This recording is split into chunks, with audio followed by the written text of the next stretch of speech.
वालेकुम सलाम। कैसे अंकल जी? अल्लाह की रहमत। नाम बता दें। चौधरी अब्दुल जीतू। आपका नाम सर? शाहिद मिनहास। क्या करते हैं मैं एडवोकेट हूँ। सर आप? मैं भी एडवोकेट। माशाल्लाह दो एडवोकेट साहब हमारे साथ मौजूद हैं। सर जो मैं क्वेश्चन पूछने जा रहा हूँ इसके ऊपर आप थोड़ी ऑडियंस की रहनुमाई कर दीजिएगा। सर अभी की न्यूज़ है सर, मलेशिया के जो प्राइम मिनिस्टर हैं सर वो इंडिया विजिट करने चले गए हैं। हमारे प्राइम मिनिस्टर ने उन्हें तकरीबन 4 महीने पहले लेटर भेजा था कि भाई आप हमारे पास विजिट करने आओ, लेकिन आज वो इंडिया गए। इंडिया जाकर कहते हैं कि भाई इंडिया और मलेशिया ब्रदरहुड है, ब्रदर मुल्क है। इसके बारे में आप क्या कहना चाहेंगे? जिस तरह से इंडिया इन्फ्लुएंस मुसलमान मुल्कों के साथ बढ़ाते जा रहा है, फ्यूचर में लग रहा है कि जिस तरह से वो लीड करेगा मुस्लिम कंट्रीज को, आप इसके बारे में क्या राय रखते हैं? देखिए जी, पाकिस्तान जो है वो मुस्लिम कंट्री है और यहाँ पे इंडिया से ज़्यादा जो है वो यहाँ पे इस्लाम की तरवीज होती है। यहाँ पे मदारिस हैं। यहाँ पे ये नहीं हो सकता कि वो मुस्लिम ममालिक में पाकिस्तान को छोड़ के तो और कोई मुस्लिम ममालिक जो है वो इंडिया से ज़्यादा रिलेशनशिप कायम रखे। जो लोग वो सफारती तल्लुकात की वजह से वो चले गए होंगे, लेकिन बीइंग के इस्लामी मुल्क वो पाकिस्तान जो है यहाँ पे ज़्यादा इस्लाम की तरजीह होती है इंडिया के वजह से। आप क्या समझते हैं, एग्री करते हैं इनसे? इसमें जनाब गुजारिश है कि ये जो सिलसिला आ रहा है ना, ये हमारे बाहमी सियासी इख्तलाफात जो शिद्दत अख्तियार कर चुके हैं, जी जी जी। उसकी वजह से गैर मुल्की हुकूमतें, थोड़ा इधर हो जाए। तजारती इदारे जो हैं वो अपना कुछ रास्ता वो देख रहे हैं जहाँ पे सहूलत मिल सकती है जी। तो इसलिए उस चीज़ का रिजल्ट है। अदरवाइज मलेशिया हमसे दूर नहीं था, तो ये उसकी वजह से ऐसा हो। तो अभी जो हालात हमारे देखते हैं कि हम हर चीज के लिए फंडिंग मांगते हैं, तो दुनिया कैसे हमारे पास आएगी? इंडिया के साथ तो वो बराबर के तल्लुकात रखते हैं। इसका जवाब तो मैंने इसी पहले बात में दे दिया है कि ये उन इख्तलाफात की वजह से हमसे ये दूर हो रहे हैं। तो हमें अपनी इस्लाह खुद करनी चाहिए कि सही कुछ बात है। मकतदर कुव्वतों को, कुछ सियासी दलों को अपनी अपनी अना को छोड़कर मुल्क की फलाह और अवाम की बेहतरी के लिए सोचे। बिल्कुल तो सही हर होगा। चीज़ हल हो सकती है। मैं भाई की तरफ जाना चाहूंगा। जिस तरह से आप देखते हैं कि इंडिया का इन्फ्लुएंस मुसलमान मुल्कों का बढ़ रहा है, यूएई ने पाकिस्तान की वीजे बैन कर दी है, लेकिन इंडिया को कहते हैं भाई तुम आओ। वो उन्होंने एक लिस्ट जारी की है जिसके मुताबिक 100 में से 50% पाकिस्तानी है जो कि क्राइम रेट में इन्वॉल्व है, यूएई का कहना है। और वो उन्होंने ये अपील की है पाकिस्तान से कि भाई भिखारी भेजना बंद कर दो। हम एज अ कौम क्यों इस तरह है? आपने कहा कि हम मुसलमान मुल्क है, हमारा इक्का बड़ा मजबूत है, तो इसका इस तरह मजबूत होता है? जी, मैं ये बताता हूँ कि इसमें बेसिकली हमारी स्टेट जो है उसके सफारती तल्लुकात जो है ना उसमें प्रॉब्लम है। ये सफारती तल्लुकात को बेहतर करना चाहिए। और मैंने पहले जो बात की है कि हमारा इस्लामी मुल्क है, यहाँ पे इस्लामी तालीमात जो है वो ज़्यादा हैं, सिर्फ फोकस करने की ज़रूरत है। यहाँ पे हमारी स्टेट जो है वो अगर फोकस करेगी तो हम उनसे बेहतर हैं, उनसे बतौर मुसलमान हम उनसे बेहतर होंगे, हमारी कौम उनसे बेहतर है। वो एक सफारती तल्लुकात की वजह से उन्हें हमारा वो एक सेगमेंट है जो वहाँ पे जाकर भीख मांगता है। सारी कौम तो नहीं मांगती, हमारी कौम जो है वो तो बेहतरीन मुसलमान है। सर क्या कहेंगे, एग्री कर रहे हैं इनसे? मैं इसमें जनाब थोड़ा सा इजाफा ये करता हूँ कि वक्त के साथ साथ हर चीज़ में तब्दीली आ रही तब्दीली है आती है। और आ चुकी आती है। आज के दौर में मजहब को तकवीत देने के लिए ताकत और सरमायाकारी बहुत जरूरी है। हाँ जी। तो इसमें हम सिर्फ अपनी लड़ाई झगड़ों में पड़े हैं। दोनों चीज़ें जो है वो हमसे यानी जो है ना वो जुदा होती जा रही है। इस वजह से हमारे लिए खला पैदा हो रही है। सर आपको नहीं लगता कि हम हर चीज में मजहब ले आते हैं? और ये है कि अगर बाहर के कंट्री में देखा जाए एज अ कौम हम करप्ट है, यहाँ पर मजहब की कौन सी बात है? पाकिस्तानी जी काम कर रहे हैं तो इसमें मजहब को तो नहीं ना ब्लेम कर सकते कि मजहब ये कर रहा है। पाकिस्तानियों को आपको नहीं लगता कि अपनी कौम की तरबियत अच्छी करनी चाहिए हमें एज अ कौम?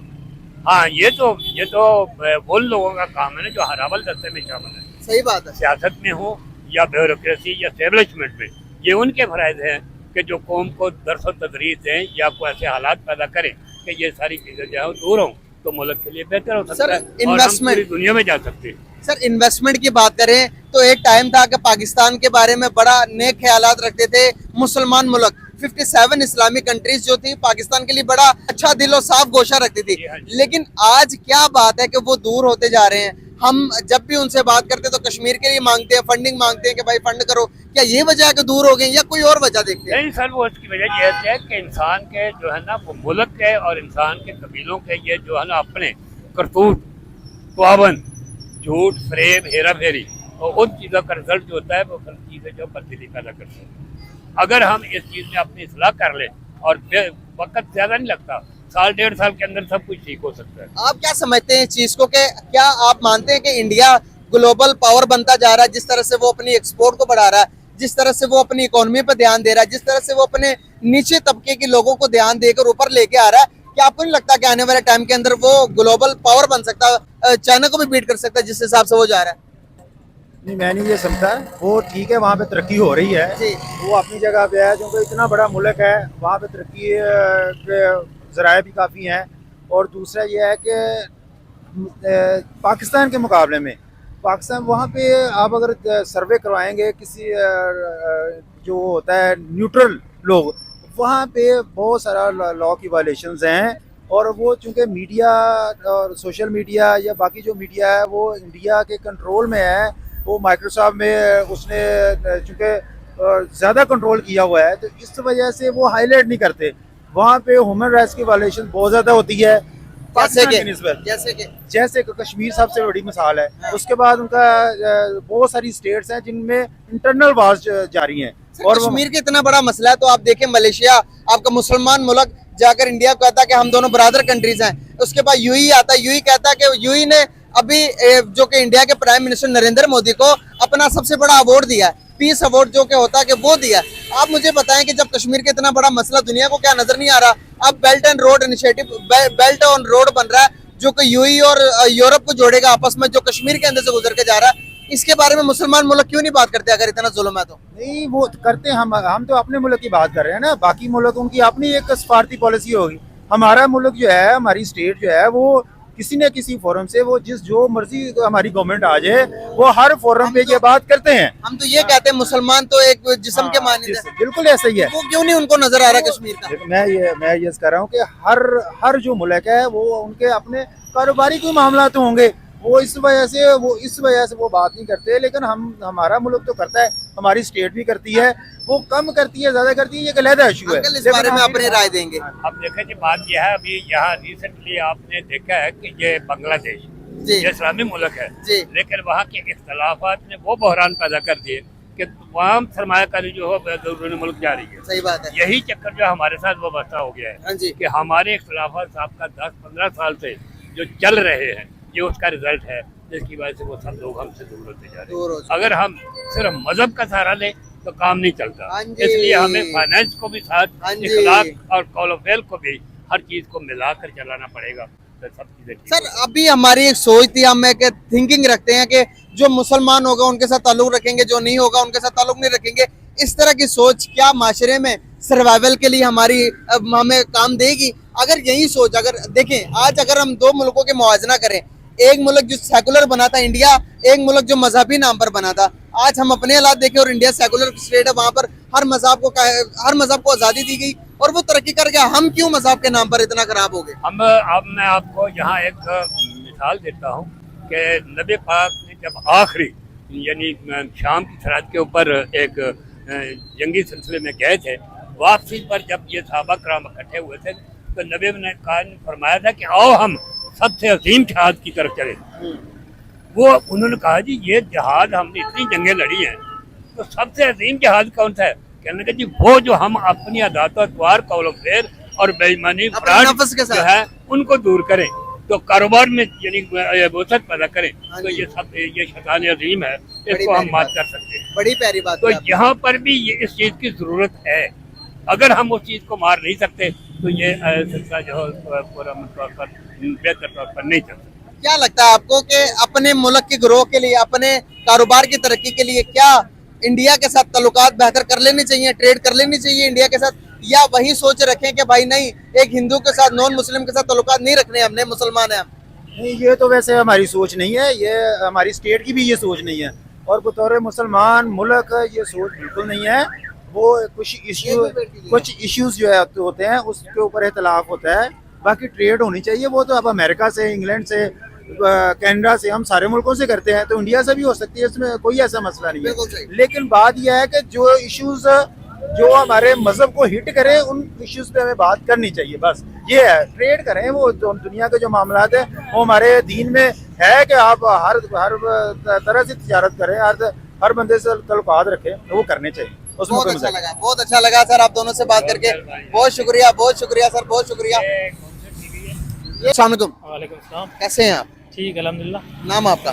माजिद अली। क्या करते हैं? मैं पढ़ता हूँ।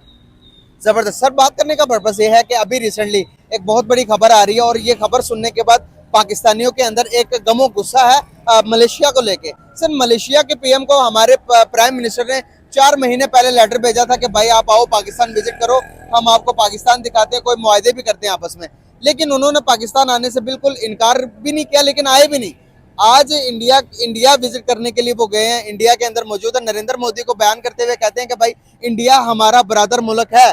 मलेशिया ये कह रहा है कि सरेआम सबके सामने, और ये बात उन्हें पता भी है पाकिस्तान भी आ सकती है। तो एक हिंदू मुल्क और एक मुस्लिम मुल्क आपस में देखेंगे तो इंडिया का बहुत ज्यादा गहरा ताल्लुक होता जा रहा है। इंडिया अफगानिस्तान के साथ भी बहुत क्लोज है, यूएई के साथ भी बहुत क्लोज हो गया, ईरान के अंदर भी इन्वेस्टमेंट कर रहा है। कैसे वो अपने पाँव मजबूत कर रहा है? तो मुस्लिम वर्ल्ड को लीड करते हुए नजर आ रहा है इंडिया, कैसे? नहीं, ये देखे ना, ये इकोनॉमिक इंटरेस्ट होते हैं। जैसे अभी मलेशिया है तो मलेशिया के इकोनॉमिक इंटरेस्ट वगैरह होते हैं इस वजह से। और मलेशिया का सऊदी अरब के भी इंडिया के साथ अच्छे अच्छे रिलेशंस हैं। तो जितने ज़्यादा कंट्री पावरफुल होंगे और उनके इंटरेस्ट होंगे तो वो एक दूसरे के साथ ताल्लुकात अच्छे रखेंगे। तो मलेशिया के अपने इंटरेस्ट हैं इस वजह से, और पाकिस्तान आपको पता है इकोनॉमिकली इतना स्ट्रांग नहीं है, इस वजह से मलेशिया के पीएम ने उन्हें इनवाइट किया था या पाकिस्तान ने किया था, वो नहीं आए।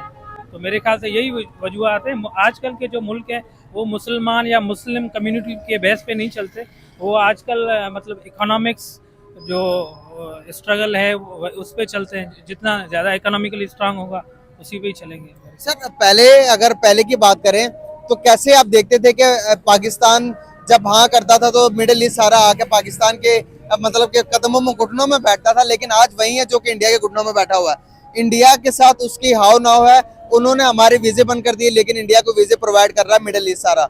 दूसरे नंबर पर अगर देखते हैं तो ऐसी क्या बात होगी कि क्या नाराजगियां होगी कि यार हमें ही बैक एंड पे कर दिया।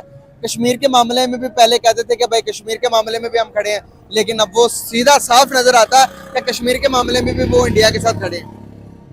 देखिए, इकोनॉमी जो है ना इंडिया की वो पाकिस्तान से डबल है। तो इंडिया के जो रीजनल अपने कंट्रीज हैं उनके साथ ताल्लुकात अच्छे हैं, तो इस वजह से वो ज़्यादा इंडिया के करीब हैं। तो मेरा तो यही एनालिसिस है कि इंडिया के साथ उनके ताल्लुकात अच्छे हैं, इंडिया के अमेरिका के साथ भी ताल्लुकात अच्छे हैं। और दूसरा कि पाकिस्तान जो है ना वो पॉलिटिकली इनस्टेबल है, वहाँ पे टेररिज्म अभी शुरू हुआ है।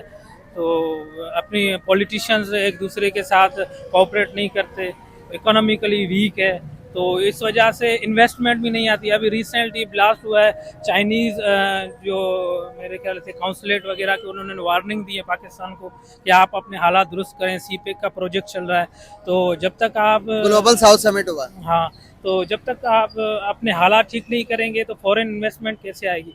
तो यही है जो कुछ इश्यूज पाकिस्तान में है, इस वजह से पाकिस्तान की ना। तो फिर ये तो मुसलमान ब्रदर मुल्क के साथ तो रिलेशन तो ना हुए, ये तो फिर मफादात के रिलेशन हुए। जहाँ पर मेरे मफादात ज्यादा है वहां पर मैंने जाके अपने बनाने। फिर हम क्यों मुसलमान ब्रदर करते रहते हैं? क्या हमें पता नहीं है कि दुनिया के साथ कैसे चलना? नहीं, चलना तो सही है, लेकिन हर कंट्री के अपने अपने इंटरेस्ट होते हैं ना, इस वजह से। अब मलेशिया के, इंडिया के अपने अपने इंटरेस्ट हैं। वो एक आईआर में एक टर्मिनोलॉजी है कि कोई भी आपका जो है ना दुश्मन, वो कभी भी आपका हमेशा दुश्मन नहीं रहता। अपने मफादात के हिसाब से आपका दोस्त भी बन सकता है। सही बात है। तो उनकी फॉरेन पॉलिसी जो है वो एक लिबरल टाइप की है, वो एक मुस्लिम ममालिक की पॉलिसी को ऐसे फॉलो नहीं करते। अब पाकिस्तान की जो आइडियोलॉजी है वो पाकिस्तान के हिसाब से मुस्लिम ममालिक की है। तो जैसे सऊदी अरब है, दूसरे कंट्रीज़ हैं, वो अपने मफादात को देखते हैं, और मलेशिया भी अपने मफादात को। मेरे ख्याल से वो कुछ गलत नहीं कर रहा। आजकल के दौर में इतनी महंगाई है, ये दुनिया की, अब यूक्रेन रशिया वार चल रही है, तो वो अपने इंटरेस्ट सेव करने के लिए ये सब कुछ कर रहे हैं। सर यहाँ पर अगर देखे जाए तो फिर हम अपने मफादात के लिए, आपने देखा तो अभी अफगानिस्तान हमारे अगेंस्ट क्यों है? उसके तो हमने मदद की है एज अ बकौल पाकिस्तानी। हम तो कहते हैं कि अफगानिस्तान के तो हमने यहाँ पर उनको पनाह दी है, उनको तो हमने मदद की है, तो फिर वो हमारे अगेंस्ट क्यों है? अगर अफगानी किसी से नफरत करता है सबसे ज्यादा तो वो पाकिस्तान है। नहीं, एक तो दुरंत लाइन का इशू है, वो 1893 से चलता हुआ आ रहा है। और दूसरा ये उनके साथ ही हमारा जो बॉर्डर है अफ़गानिस्तान का, उसके साथ ये पख्तूनिस्तान का नारा है, वहाँ से आना जाना है। और दूसरा ये है कि जो पाकिस्तान का बॉर्डर अफ़गानिस्तान के साथ है उसके हमारे क्लैशेस चल रहे हैं। और दूसरा जो है टीटीपी, टीटीपी को जो है ना सेफ हेवेंस प्रोवाइड कर रहा है अफगानिस्तान, और पाकिस्तान में जो भी ब्लास्ट वगैरह या टेररिज्म हो रहा है वो टीटीपी की वजह से हो रहा है। और पाकिस्तान के फॉरेन मिनिस्टर भी वहाँ गए थे, उनको रोका है कि आप टीटीपी को सेफ हेवेंस नहीं दें, लेकिन फिर भी वो टीटीपी वहाँ पे उनके सेफ हेवेंस बने हुए हैं, इस वजह से वो उस पे अमल नहीं कर रहे। तो मामलात खराब है पाकिस्तान के। मुसलमान मुल्कों के साथ भी देखो, अगर नॉन मुस्लिम मुल्कों के साथ भी देखो तो हमारे हालात खराब जाते जा रहे हैं। क्या फौरन अगर आपके जो हमसाए हैं उनके साथ ताल्लुकात खराब किए, क्या आप सरवाइव कर सकते हो दुनिया के अंदर? और नहीं कर सकते तो आप मिसाल पाकिस्तान की देख सकते हैं। हाँ बिल्कुल ही, जैसे इंडिया है ना, जहाँ भी जाता है यूएन में जाता है पाकिस्तान के खिलाफ बोलता है, वो उन्होंने ना पाकिस्तान को आइसोलेट करने की पॉलिसी बनाई हुई है। और पाकिस्तान को चाहिए कि वो अपनी पॉलिसी जो है ना एक्सप्लोर करे और बैक टू डोर डिप्लोमेसी शुरू करे अपने रीजनल कंट्रीज़ के साथ। तो बस पॉलिसी अच्छी होनी चाहिए और गवर्नमेंट अनस्टेबल होनी चाहिए। अब देखें अनस्टेबिलिटी है, अपना कॉपरेशन नहीं है, तो एक अच्छी और स्ट्रॉन्ग गवर्नमेंट ही मतलब एक अच्छी फॉरेन पॉलिसी बना सकती है और अच्छे ताल्लुकात बना सकती है। यही चलता रहा। आज जापान और इंडिया के दरमियान भी 2+2 की बैठ के कम्युनिकेशन हुई है और बहुत सारे मुआहदे पर डीलिंग हुई है, बहुत सारी चीज़ें। अच्छा, बहुत सारे मुल्कों के, अब दिल्ली और इस्लामाबाद का कंपैरिजन करें, यहाँ पर कव्वे दौड़ रहे हैं, यहाँ पर कव्वे बोल रहे हैं, वहाँ पर इतने क्राउड दुनिया से आए हुए हैं, दुनिया के फॉरेन मिनिस्टर्स वहाँ पर विजिट कर रहे हैं और अपने अपने मफादात की बातें कर रहे हैं। यही हालात चलते रहे तो आप पाकिस्तान का फ्यूचर क्या देखते हैं और इंडिया को कहाँ देखते हैं फ्यूचर में? नहीं, पाकिस्तान को जाहिर बात है वो तो बहुत सारा काम करना चाहिए। तो अभी जापान है, 1945 वार के बाद जापान तो बिल्कुल तबाह हो गया था। सही बात तो उसके बाद उन्होंने कैसे रिवाइव किया है, तो सर्वाइव किया, उसके अच्छे ताल्लुकात बनाए कंट्रीज के साथ। अब वो एक डेवलप कंट्रीज है, यहाँ बिल्कुल है। बहुत सारे नौजवान यूथ वहाँ जाने के लिए तरसती है। सही बात। तो इंडिया भी एक अच्छा मुल्क है, उनकी देखें ना आईटी एक्सपर्ट हैं, पूरी दुनिया में उनकी राय चलती है। और गूगल है और दूसरे हैं उनके सीईओज हैं, उनका रिसर्च बेस पे काम है। तो वहाँ की यूथ, अब हम जो स्टूडेंट्स वगैरह हैं वो भी हम इंडिया के चैनल देखते हैं। अब पाकिस्तान में यूथ वगैरह इतना काम नहीं करती या आईटी पे नहीं है। अभी देखें आईटी का क्या फायरवॉल हो गई है, स्लो नेट का इशू चल रहा है, तो अब नौजवान क्या करें? तो इस हिसाब आप से इंडियन चैनल देखते हो, इंडियन मोटिवेशनल स्पीकर देखते हो या उनके टीचर्स देखते हो? नहीं, मैं एजुकेशन हिसाब से देखता हूँ और दूसरा तो मैं पाकिस्तानी से देखता हूँ। अच्छा, एजुकेशन उनकी बेहतर है हमसे? हाँ बिल्कुल बेहतर है, पाकिस्तान से बेहतर। मतलब पाकिस्तानी कोई इस मयार में, आपके मयार में बैठता नहीं है कोई टीचर जो ऑनलाइन स्टडी करवाता हो? नहीं, वो एक्सप्लोर अच्छा करते हैं, अच्छा पढ़ाते हैं। जो चीज़ हम लेक्चर सुनते हैं तो वो अच्छे से एलोबरेट करते हैं, इस वजह से। मतलब उनके कंटेंट क्रिएशन के अंदर उनको इंटरनेट के हवाले से वो हमसे बहुत आगे हैं। हाँ बिल्कुल, बहुत आगे हैं। तो ये कितना जरूरी है? ये बहुत ज़रूरी है, आजकल की देर में सब कुछ डिजिटल वर्ल्ड चल रहा है, तो बिल्कुल ज़रूरी है। मतलब आप कहना चाह रहे हैं हर एक चीज के अंदर इस टाइम प्लस पॉइंट में जा रहा है इंडिया, पाकिस्तान को बीट कर रहा है हर चीज में? हाँ बिल्कुल। मेरे ख्याल से किसी आर्टिकल में आया था इंडिया पाकिस्तान से तरक्की में 20 साल आगे। और देखिए रिसेंटली उन्होंने जो लॉन्च किया था वो मून पे पहुंच गया, लेकिन हमारा अभी तक मून कुछ मिशन नहीं मिला। चंद्रयान 3 कामयाब हो गया। चंद्रयान 3। चलें, होप फॉर द बेस्ट। बहुत अच्छा लगा।